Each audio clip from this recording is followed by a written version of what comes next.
If you want to use sixth gear, you can't even consider sixth gear until you're doing at least 80 to 85 on the highway.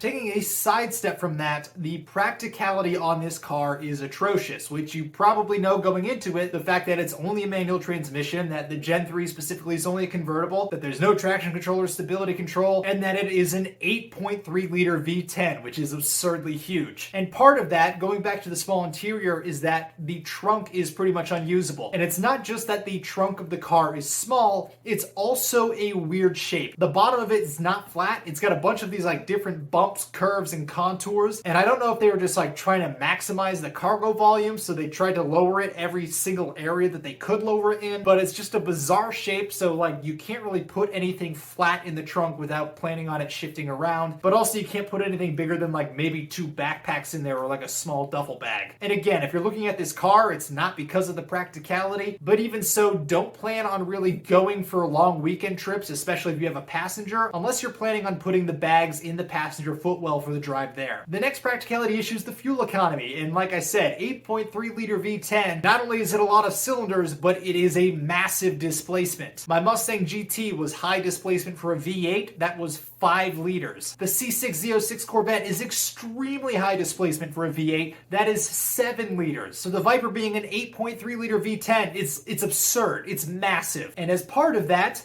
you get fuel economy that corresponds with it. So I personally check the fuel economy that I get every single time I fill up. The Viper doesn't have a trip meter. I actually write down the odometer reading every single time I fill up. Then I do the math of the current reading versus the last time I stopped for gas, and then based on how many gallons I put in, I calculate the actual fuel economy. So I do this for every single trip. I have never gotten better than 12.9 miles per gallon. And that was going as soft as I possibly could, driving it to work, doing my best to hypermile it, going like 75, 80 in 6th gear, just like really lugging the engine. But the problem is it's such a big engine, just to keep it running just consumes so much fuel. So I think if I did a bunch of the tune-up stuff and I changed the spark plugs and the wires and all that, it would probably go up a little bit, but I have no idea who gave it the 21 mile per gallon EPA estimate, because that guy was probably on a ridiculous amount of drugs. There is no feasible way that I can think of that I could realistically observe that, unless I had like 3 cars shielding the wind with like 20-foot tall deflectors and I was just going in their draft. And also they had tow straps to pull me and the engine was off. Like there's no way to meet that. Just the size of the engine requires that much fuel to keep running even at the really low RPMs. Like it's ridiculous. But on the flip side of that is, because it's so powerful, it doesn't struggle at all to keep the car moving at fast speeds. So like nothing is a workout for the car, which means driving it aggressively, doing spirited driving, your fuel economy really doesn't get worse. So if you did like a track day or something, you would probably get like 4 or 5 miles per gallon, something really bad. But spirited street driving, which is still not nearly as aggressive as track driving is, I still get high 11 to low 12 miles per gallon. So usually 11.8 to like 12.4. So you can drive like a little bit of a dick and get like 12 miles per gallon, or you can drive like you're 102 years old and get 12.8, at which point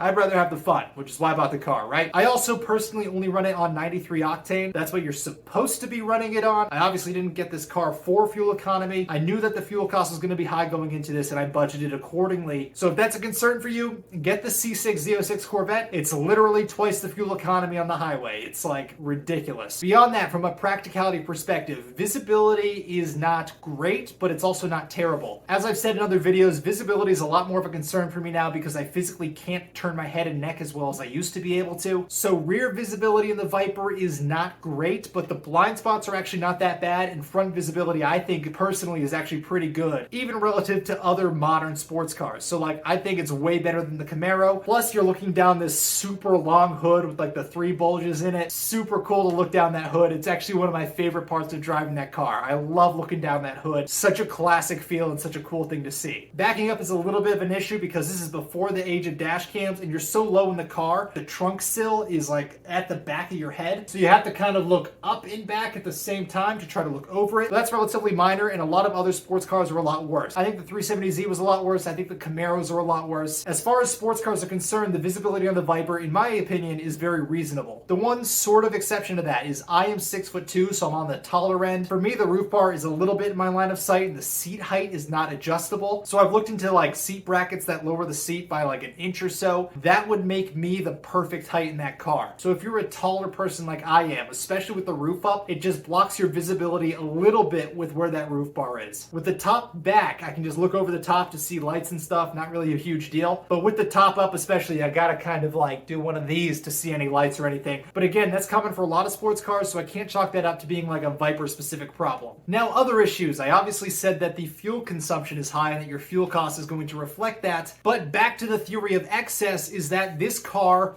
uses a ridiculous amount of oil. I mean, downright ridiculous. For a point of reference, my 2002 WRX used 4.8 quarts of oil, which is a lot for a 4-cylinder. A 2017 Toyota Highlander will use 5.8 quarts of oil, which is pretty typical for an SUV. The 2006 to 2008 Corvette Z06s use 8 quarts of oil, or 2 gallons of oil. Again, that is a ridiculous amount, and that is a high-performance car, which is why it uses so much. Even so, the Gen 3 Viper uses 11 quarts of oil. 11 quarts! Almost 3 gallons of oil per oil change. So compared to the competing C6 Z06 Corvette, it uses twice the fuel and almost 40% more oil. So when I talk about excess, this is the type of stuff I mean, and that contributes a lot to your long-term running cost. So once again, if long-term cost is a real big concern for you, get the C6Z. Not a question, get that. But for me, the Viper was always my dream car. It's a lot more special of a vehicle to me. So for that reason, it was worth the extra cost for me. And because I planned ahead and kind of knew these extra costs going into it, and because I budgeted accordingly, for me, it was worth the extra cost because I knew they were coming and because I put myself in a position specifically so I could afford them. But I guarantee you that is not the case for everyone, and the C6Z is an excellent choice to consider if you're in the market for something like this. And there's a lot of things that make it a lot more special to me. So for example, the fact that it's got a V10, I think that's a lot more unique than having a V8. The sound of the Viper with the V10 is a lot more unique, so anytime a Corvette pulls up, you can tell it's still got that small block Chevy sound. The Viper just has a way more distinct engine note, and in my opinion, the Viper is just way more special to drive, and every single time you take it out, it is an absolute occasion. As I said before, it's the only car I've ever driven, that I've ever experienced, that is so involved and so raw and so demanding as you drive it, that it forces you to be so involved in this moment, in this experience, that it completely removes you from your day-to-day and lets you forget about everything else in your life and forces you to just focus on and be involved with that specific moment. Your other problems kind of dissolve and you get a momentary escape from those, which is exactly what I was looking for with this car. There's no other car that I've personally driven that can distract you from your day-to-day life